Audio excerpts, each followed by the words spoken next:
नमस्कार दोस्तों, स्वागत है आपका हमारे YouTube channel Shri Hari law academy में। तो कैसे हैं आप सभी लोग।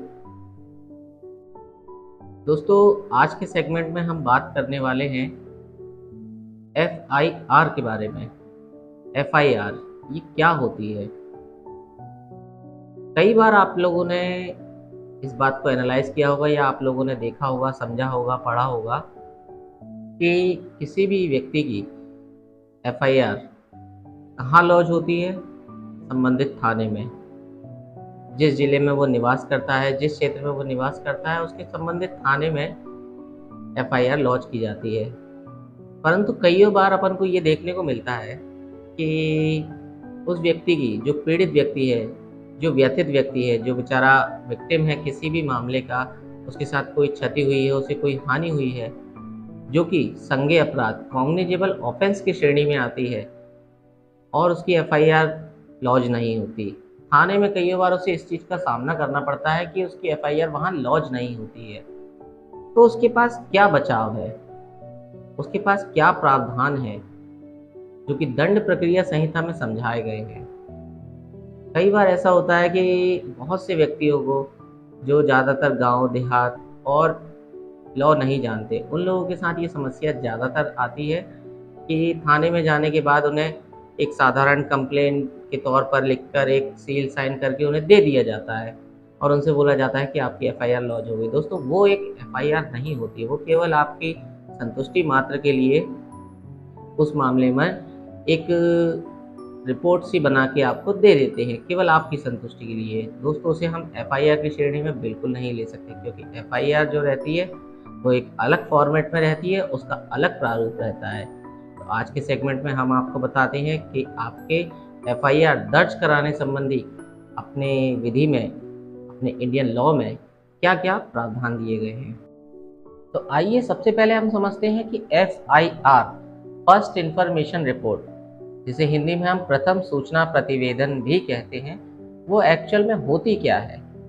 FIR हम किसे कहते हैं, फर्स्ट इंफॉर्मेशन रिपोर्ट। तो फर्स्ट इंफॉर्मेशन रिपोर्ट वो रिपोर्ट होती है जो कि किसी संज्ञेय अपराध के पश्चात होने के पश्चात, कॉग्निजेबल ऑफेंस के होने के पश्चात हम पुलिस में जाकर उसके बारे में इत्तिला यानी कि सूचना, इंफॉर्मेशन देते हैं, जिसमें कि पुलिस आगे की कार्रवाई कर सके, कोई मामला दर्ज कर सके, उसे अपन FIR कहते हैं।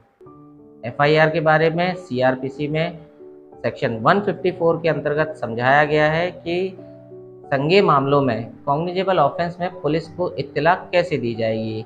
हालांकि CRPC के अंदर FIR के बारे में कोई भी लीगल डेफिनेशन नहीं बताई गई है, लेकिन सेक्शन 154 को देख के ये पता लगता है कि FIR किसे कहते हैं।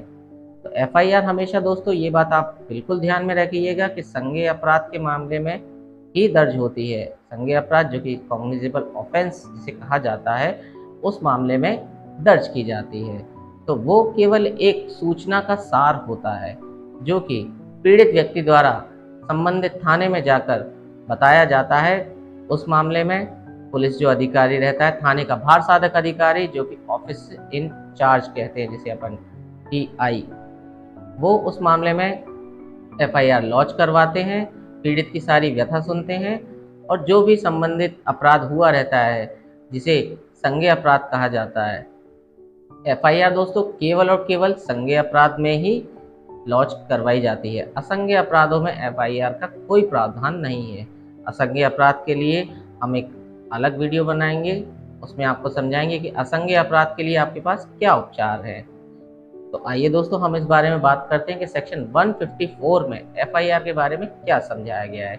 सेक्शन 154 में बताया गया है कि कोई भी पीड़ित व्यक्ति संबंधित थाने में जाकर थाने के भार साधक अधिकारी को, जो कि ऑफिस इंचार्ज रहता है, अपने साथ जो भी घटना घटित हुई रहती है, जो वो पीड़ित है, जो भी घटना अपने स्टेटमेंट के साथ साथ वहाँ रिकॉर्ड कराता है।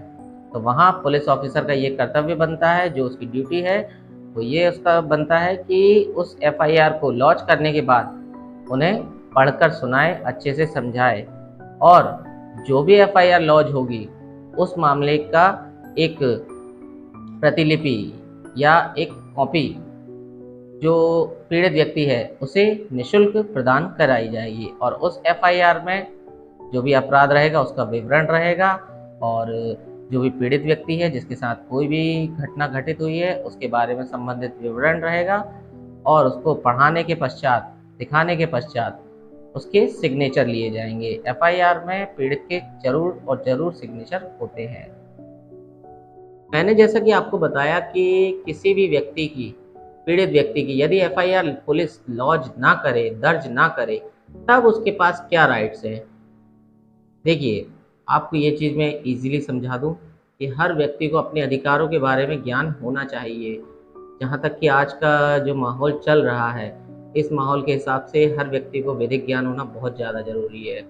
वैदिक ज्ञान इसलिए ज़रूरी है क्योंकि उसे एक समाज में जीना है और जहाँ तक मैं समझता हूँ कि इस समाज में जीने के लिए हर व्यक्ति को विधि का ज्ञान होना अति आवश्यक है। तो मैं आपको समझाता हूँ कि उसके एफआईआर से संबंधी क्या अधिकार हैं।